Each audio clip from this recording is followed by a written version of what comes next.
সারের মতো চিল্লাইতেছো কেন? সারাদিন কইছিলা? গেছিলাম একটা কামে। কামে গেছো না? তুমি যে কি কামে গেছো তা আমি হিসাব চাইতাছি না, কিন্তু তুমি আমার আব্বার কাছ থেকে যে টাকাগুলো আনছো সব আমি কড়ায় গন্ডায় হিসাব নিব। এক সপ্তাহের মধ্যে তুমি আমার আব্বার সব টাকা। মাথাটা খারাপ করে দিছস তুই। আমি যন্ত্রণা দিতেছি। যন্ত্রণা দেয় কে? তুই তো দেখ। কি হয়েছে বোমা? বাজার বাজার কি হয়েছে আবার? সে যদি আমার আব্বার কাছ থেকে টাকাগুলো না আনতো তাহলে তো ঝামেলা হইতো না। এমনিতে তো দুনিয়াপুরিতে কোনো কাম করবো না, তার উপর কার মিষ্টি চুরি করে খাইবো, তার কাছ থেকে টাকা মাইরা খাই। এই জন্য ও কিছু করতে চায় না। আরে পুরুষ মানুষে ঝগড়া করে বসে আনতে পারবে না, তার নরম সুরে কথা বলতে হইব, তার লগে তার বুঝাও। আর ওরে কিছু না বুঝায় কোনো লাভ নাই। আর তো ইট হয়ে গেছে, ইট।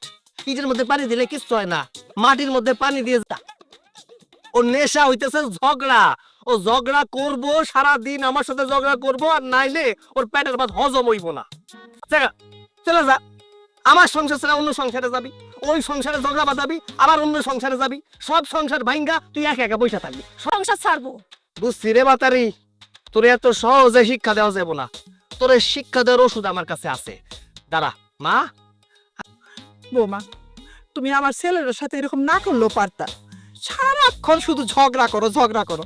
শুনো, পুরুষ মানুষের সাথে আপনার এই কথার কারণে আপনার পোলায় বেশি লাই পাইতেছে। দেন লাই। কই খলিল কই? আমি জানি না কই। মানে শোনেন আম্মা, এই সংসারে আমি আমার মন যত টিকানোর চেষ্টা করতেছি। অনেক ঝগড়াঝাটি, অভাব অনটন অনেক কিছু হয়, মানে নিতে হয় মা। কেমনে মাইনা নিমু? আপনার পোলায় কত নিচে নামছে দেখছেন? তুমি একটু মনটা দিয়ে সংসারটা করো, পরে একটু ভালোবাসার চেষ্টা করো, দেখবা সব ঠিক হয়ে যাবে। ও একদিন ভালো হয়ে যাবে। কেমন চলে আইবো, মানুষে টাকাও দিব না, এমনি কি সংসার করা যায় কোন? থাক মা, আর রাগারাগি করো না। ও ওখানে বাসায় বোনে বললো রাগারাগি করলেই না। এরপর আমি আর মানাইতে পারবো না। তুমি একটা কাজ করো, এখন দাও নিয়ে আসো। এই যে কাঁঠালটা না ওইটা গেছে গা, এখন না কাটলে পাখিতে খেয়ে ফেলাই। যা দাও নিয়ে আসো। বহুত কের ভূত? আমি খইল্লা। আরে সাম খইল্লা, খইল্লার কলার কেউ ধরে না।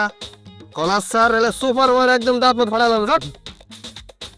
কিস্তির টাকা, একবার কিস্তি টাকা আনতে গেছি, হাড়ি পাতিল দিয়ে মিল্লা খাইছি। এবার গেলে আমার কুচি কুচি করে কাটবো। কেন যাস নাই জাগা? তুই তো আমার কইলে এই বাড়িতে থাকবি না, তাহলে এখন এই বাড়িতে কি করস? তোমার সাথে এই মায়া কেডা?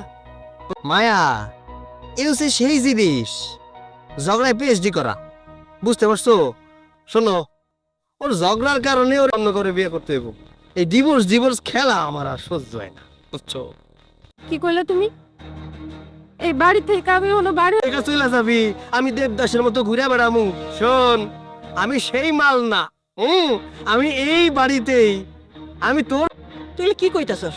তোর কোনো লজ্জা শরম নাই? মা, এটা লজ্জা কিসের কত? হ্যাঁ, বিয়া কইরা বউ নিয়ে আইছি, বউর লগে থাকমু। তোর খেসখেসানিটাই দেখছো?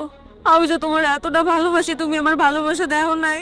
আমি তোমার সংসারে কেমনে পড়ে আছি, আমার জায়গায় তো এমন কথা কইও না।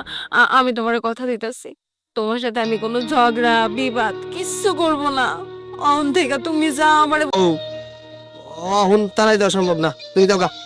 তুমি এসব কি হইতাছো? তাহলে আমার কি হইব আম্মা? আপনার বলার একটু বুঝেন না। তুই তো আমার কথা শোনো নাই। আপনি সত্যি করে কোন তো, আপনি কি সত্যি সত্যি ভালোবাসেন? ভালোবাসি না তো কি করছি? যদি ভালোই না বাসতাম। শোনো, তোমার কাছে আমি হাত জোড় করতেছি, তুমি আমার সংসারটা নষ্ট করো না। তুমি এই বাড়ি থেকে চলে যাও, আমার কি হইব? আচ্ছা ঠিক আছে, যেহেতু তুমি আমার সংসারে কোনো ঝামেলা করবা না, তাহলে আর ওর এই বাড়িতে রেখে লাভ কি, তাই না? এই মাইয়া, এই যে আপনার শাশুড়ি, এইটা হইতেছে আমার মামি, আর এই যে ভাইজান, এই সব কিছু হইতেছে আমার মামি আর ভাইজানের বুদ্ধি। ওর বিয়ে কইরা আনি নাই, ওর মাম তো বই। এমনি কেউ মজা করে?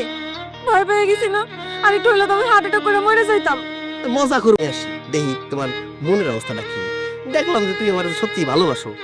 মামি, অনেক রাত হইছে, আমি তাহলে এখন বাড়িতে যাই। আরে না